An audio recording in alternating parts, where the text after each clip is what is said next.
kawan-kawan di Icon kan udah duluan nih masuk, belum IKN aja udah tembus kemana-mana udah. Hebat ya. Jadi ya salah satu juga lah kita harus berterima kasih karena akses telekomunikasi jadi terbuka karena Icon udah masuk desa-desa.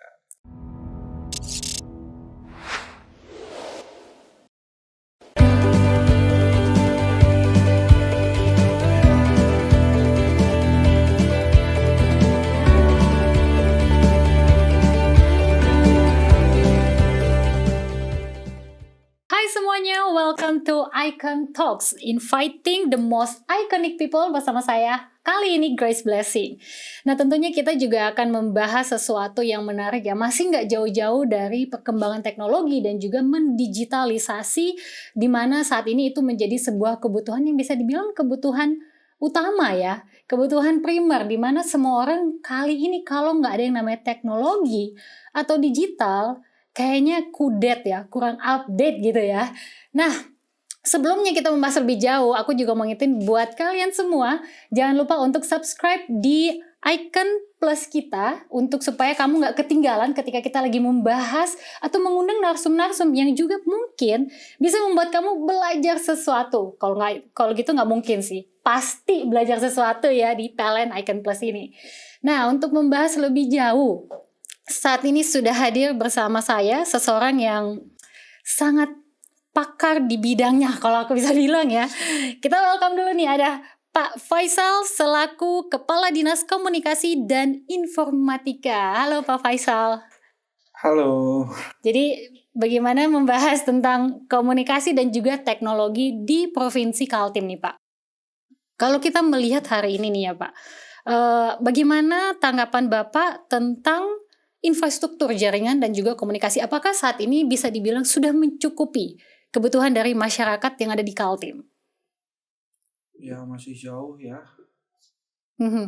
Cuma saya mau larat dikit ya, saya bukan pakar ya. Oh, iya. Hanya nasib aja jadi Kadis Kominfo. Oke, baik. Tapi saya setuju pertama bahwa digital sudah jadi kebutuhan pokok kita ya, kebutuhan kita bersama. Tapi digital juga sangat bergantung dengan infrastruktur.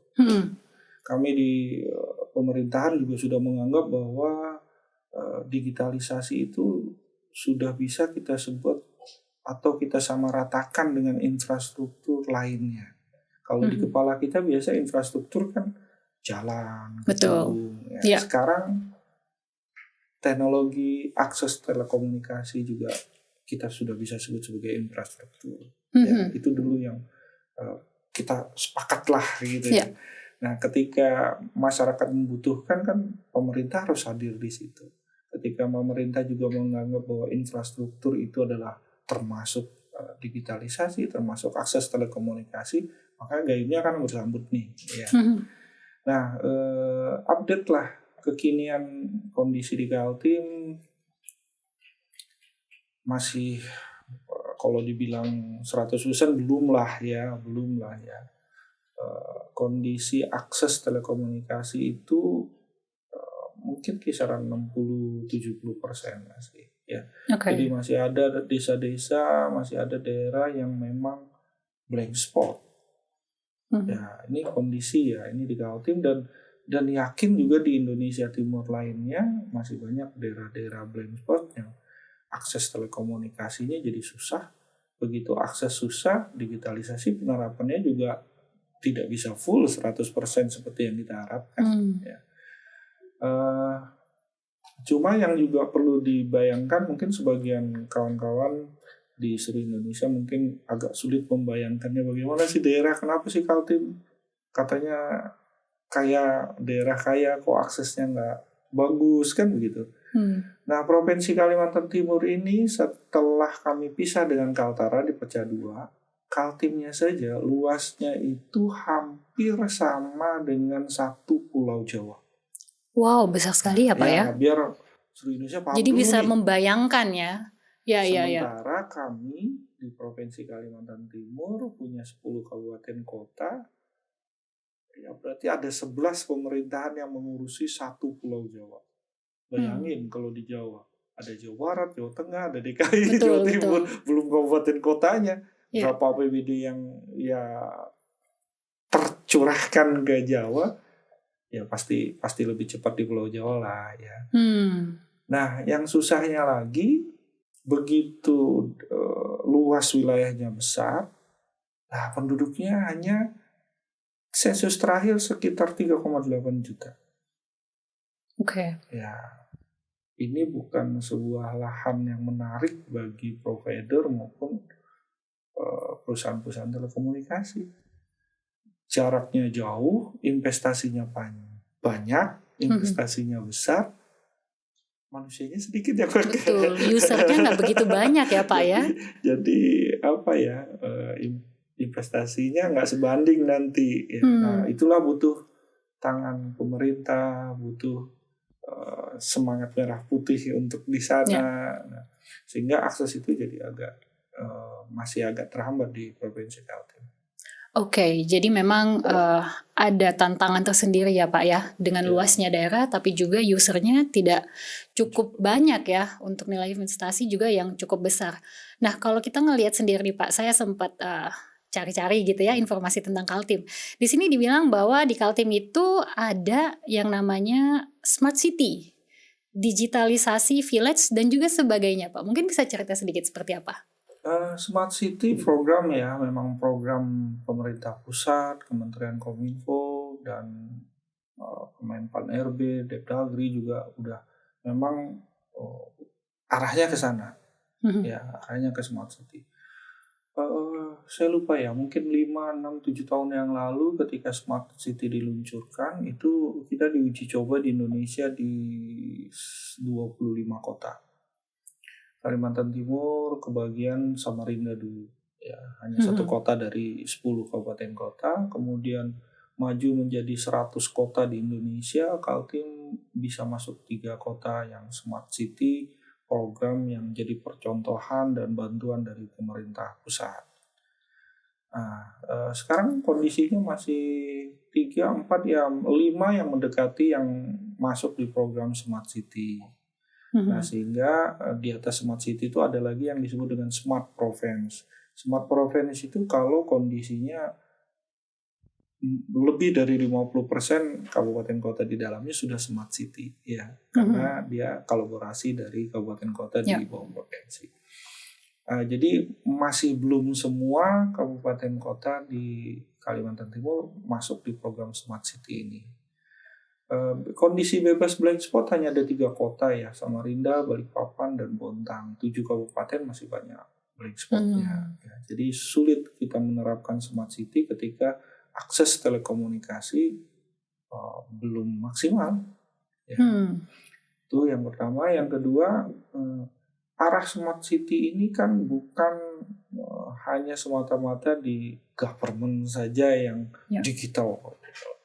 Jadi secara umum teorinya ada 6 pilar Smart City, Smart People, Smart Government, Smart Environment, ya macam-macam nih teorinya. Nah, kami di pemerintahan hanya di 1 pilar Smart Province. Ya, Smart Province itu udah keluar lagi. Bukan Smart Province. Smart City itu ada 6 pilar. Salah satu pilarnya adalah Smart Government. Nah, di Smart Government inilah pemerintah turut serta andil di dalamnya. Nah, ada 2 lagi pilar di kakinya udah keluar peraturan presiden nomor 95 kalau nggak salah, tentang SPBE, Sistem Pemerintahan Berbasis Elektronik. Kemudian keluar lagi Perpres tentang Satu Data Indonesia yang harus connect antara kabupaten, provinsi, dan kota. Isinya kan SPBE itu isinya satu data tadi, data-data bisa terkolek di satu titik sehingga layanan sudah elektronik, jadilah government, smart government, jadilah smart government yang bagus ya. Tapi ini juga nggak ada artinya kalau masyarakatnya nggak smart people, kan susah jadi. Biar programnya banyak, aplikasinya banyak, tapi masyarakatnya nggak smart kan susah juga. Betul. Ya, untuk apa buat? Ya kan? Jadi 6 pilar ini saling berhubungan satu sama lain. Tapi kuncinya tetap adalah infrastruktur. Ya, bagaimana mau bagus kalau infrastruktur terutama akses telekomunikasinya nggak bagus. Betul. Ya, bagaimana kita mau pesan nasi bungkus misalnya, kalau aksesnya nggak ada, padahal kris ada, fasilitas m-banking ada, tapi sinyalnya nggak ada. Sinyalnya nggak ada ya. Ya, sama dengan di beberapa daerah di tempat kami, ya akses telekomunikasinya susah. Beli handphone bisa, beli signalnya nggak bisa. Betul. Kalau ada towernya mungkin dibeli juga sama tower-towernya baru bisa. Mesennya dari bawah tower ya Pak ya, biasanya kenceng. Smart City-nya sedang berproses di Kaltim. Ya. Tapi kami melakukan percepatan. Nah, kalau istilah sekarang transformasi digital. Jadi yang tadinya belum digital menjadi digital, itu disebut dengan bertransformasi ke digital. Kemudian kita tambah lagi kata depannya percepatan. Jadi dicepetin lagi. Kenapa? Karena memang Kalimantan Timur udah ditetapkan sebagai IKN. Suka tidak suka, senang tidak senang, ya kita harus mempercepat transformasi digital. Infrastruktur dipercepat. Pemerintah pusat juga sudah berusaha maksimal supaya di IKN nanti tidak ketinggalan dibanding Jakarta. Ya. Nanti istananya udah pindah, internetnya belum pindah. Betul. Ya kan susah. Ya. Tapi kawan-kawan di Icon kan udah duluan masuk, belum IKN aja udah tembus kemana-mana udah. Hebat ya. Jadi ya salah satu juga lah kita harus berterima kasih karena akses telekomunikasi jadi terbuka karena Icon udah masuk desa-desa. Betul. Dan ini juga sebuah hal yang menjadi fokus ya bagi pemerintah ya Pak ya, selaku Pak Kadis Kominfo juga ya di Kaltim untuk bagaimana Provinsi Kaltim ini bisa segera menjadi smart province ya, seperti yang Bapak sampaikan. Nah, dalam perjalanan menuju untuk menjadi smart province, smart government, smart city, smart people dan juga smart yang lain ya Pak ya. Apa sih Pak yang menjadi kendala mungkin atau tantangan ya bagi pemerintah dalam bisa memberikan akses digitalisasi ini sehingga tidak terjadinya kesenjangan digital, Pak? Ya, kita berusaha mempercepat sih akses telekomunikasinya, kita mempercepat infrastrukturnya, itu tantangan paling berat itu. Karena itu tadi yang awal saya sebutkan, wilayah kami luas banget, luas banget gitu loh. Itu PR paling pertama yang kita butuh. Kolaborasi, butuh sinergi dengan semua stakeholder ya. Kalau nggak bisa itu kunci utama. Kedua, SDM ya. Bagaimanapun canggihnya alat-alat, bagaimana telekomunikasi, kemudian SDM tidak mendukung, susah juga. Sehingga kami melakukan percepatan juga nih. Bagaimana SDM di sana juga punya pengetahuan IT yang bagus. Yang ketiga, nah ini yang paling berat. Percepatan transformasi digital harus kita imbangi dengan percepatan literasi digital. Coba bayangin nih, Icon udah pasang semua di Kaltim, akses udah bagus, internet udah cepat, SDM yang buat konten-konten udah bagus. Tapi masyarakatnya main game aja isinya, nggak bisa memanfaatkan digital dengan baik. Main medsos saja, ya kan? Sayang. Makanya kami juga berusaha untuk mempercepat literasi digital. Sehingga masyarakat bisa memanfaatkan digital itu benar-benar bermanfaat untuk hal-hal positif. Untuk peningkatan kualitas manusia, untuk peningkatan perekonomian, dan lain sebagainya. Kan begitu? Betul. Jadi segala sesuatu dilakukan oleh pemerintah Kaltim supaya bisa segera memberikan apa yang menjadi kebutuhan dari segi teknologi dan juga digital ya Pak ya. Dan tadi Bapak sempat sebutkan ada Icon Plus ya Pak ya, dari PLN Icon Plus. Nah mungkin Bapak bisa jelaskan bagaimana sih kerjasama dan juga dukungan yang diberikan oleh PLN Icon Plus ini terhadap Provinsi Kalimantan Timur? Yang terasa sih pasti ya untuk yang percepatan akses telekomunikasi dan akses internet di desa. Ya. Saya kira ya suka nggak suka itulah kelebihannya kawan-kawan di Icon. Karena begitu mau masuk ke sebuah desa, mau tarik fiber optik, Cepet dia ya, belum Pak ya? tarik aja tiangnya udah ada. Oh gitu. Selangkah di depan ya. Iya, jadi dia seperti majunya udah cepet duluan nih. Iya. Yang lain baru bikin rencana, bikin fondasi, dia udah diri duluan dia. Iya. Sehingga pilihan lah bagi kami di pemerintahan bahwa paling gampang dengan Icon karena infrastrukturnya udah siap, tinggal menambah sedikit. Itu yang pertama. Yang kedua, pendampingan kawan-kawan di Icon di pemerintah daerah juga cukup bagus ya. Karena kalau kita jujur saja, kalau kita beli produk, apalagi itu adalah sesuatu yang baru ya, apalagi teknologi, kalau nggak ada pendampingan sulit nih ya. Jadi pendampingan terhadap digitalisasi, pendampingan terhadap akses telekomunikasi, saya kira sampai saat ini ya, kalau nggak ada lagi yang lebih baik, saya rasa Icon masih lebih bagus ya. Yang kedua, after sales-nya ya. After ini juga penting bagaimana kita tetap bisa berkomunikasi ketika produk sudah kita kita punya ya. Nah, saya kira bukan promosi ya, tapi kenyataan ya Pak ya, bahwa Icon Plus ini menjadi solusi ya Pak ya. Tapi saya bilang tadi sampai saat ini, saya nggak tahu 2 hari ke depan ada yang lebih baik. Sehingga tetap harus konsisten terus meningkatkan kualitas layanan. Yeah. Karena sebagai pengguna tentu saja kami mencari siapa yang memang secara kualitas layanannya lebih baik. Ya, betul. Ya nggak? Betul Pak. Kita pasti dinas sosial ya, kalau dinas sosial nggak apa-apa, kasih aja. Ya oke. Jadi itu adalah saran Bapak ya untuk bisa tetap menjaga konsisten dan juga komitmen Icon Plus ini ya dalam memberikan layanan atau jasa dari sisi teknologi dan juga digitalnya.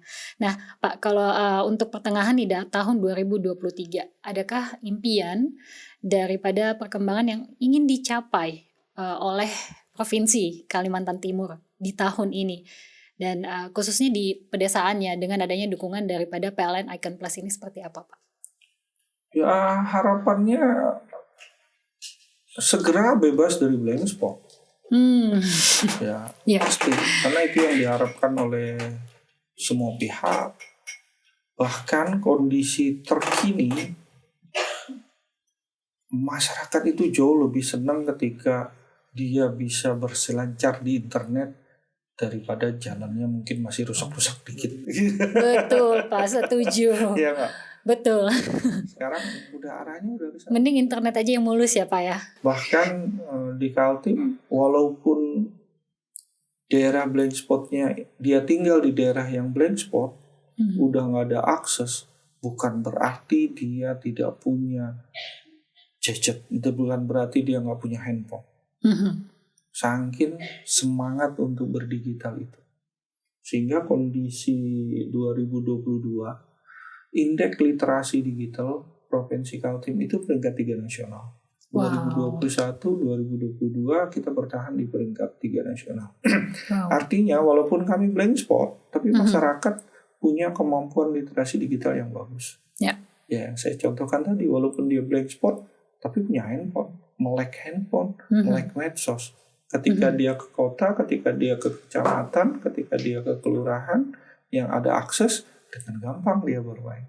Artinya secara masyarakat semangat itu besar sekali. Sehingga harapan kita segera bebas blank spot, kemudian akses internet lancar dan tidak ada kendala. Nah, sehingga pemanfaatan literasi digital, pengetahuan literasi digital yang dia punya bisa dia manfaatkan dengan adanya internet yang gampang. Oke. Ya, baik. Terima kasih Pak Faisal ya. Jadi buat Icon Plus supaya tidak ada blind spot lagi ya Pak ya, titipannya. Harapan dan juga impiannya di tahun 2023 ini. Karena kalau kita melihat masyarakat di Kaltim itu adalah masyarakat yang melek terhadap teknologi ya Pak ya. Dan mereka sangat aktif bisa dibilang ya. Yang 2022 keluar lagi indeks masyarakat digital. itu Provinsi Kaltim di peringkat 4 nasional, satu-satunya di luar Pulau Jawa. Wow, keren banget ya. Jadi teman-teman ya. Justru indeks ini bagus, indeks literasi bagus, indeks masyarakat digital bagus, tapi masih ada daerah blind spot. Yeah. Harusnya provider, harusnya Icon, jangan lagi investasi. Ya. Ya, semoga dengan tidak adanya blind spot ini ya, masyarakat Indonesia indeks daripada ininya bisa menjadi nomor 1 ya Pak ya di Indonesia. Amin lah ya. Oke, baik Pak Faisal, terima kasih sekali waktunya udah bisa berbagi-bagi tentang bagaimana teknologi dan juga digitalisasi yang ada di Kalimantan Timur. Dan buat teman-teman semua, jangan lupa ya untuk subscribe kita di PLN Icon Plus supaya kamu gak ketinggalan akan ada perbincangan dan juga narsum siapa ya yang akan kita undang. Nah, untuk itu jangan lupa di subscribe, di like juga, dan kalau kamu mau komen, kamu mungkin mau kasih kita tema-tema apa yang pengen dibahas, boleh banget langsung aja di situ, oke? Kalau begitu itu aja, terima kasih Pak Faisal. Sampai jumpa semuanya.